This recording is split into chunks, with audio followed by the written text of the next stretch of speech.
প্রথমে 500 গ্রাম মতো ছোট ছোট টুকরো করে কাটা বোনলেস চিকেন আমি নিয়েছি।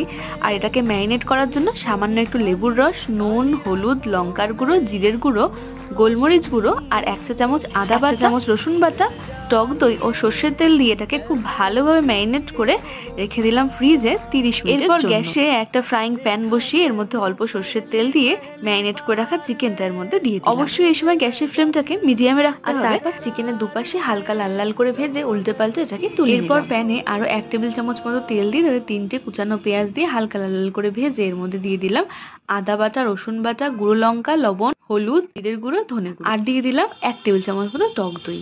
তারপরে সবগুলোকে খুব ভালোভাবে কষিয়ে এর মধ্যে দিয়ে দিলাম চিকেনটাও ভালো করে কষানো হয়ে গেলে দিয়ে দিলাম সামান্য একটু জল।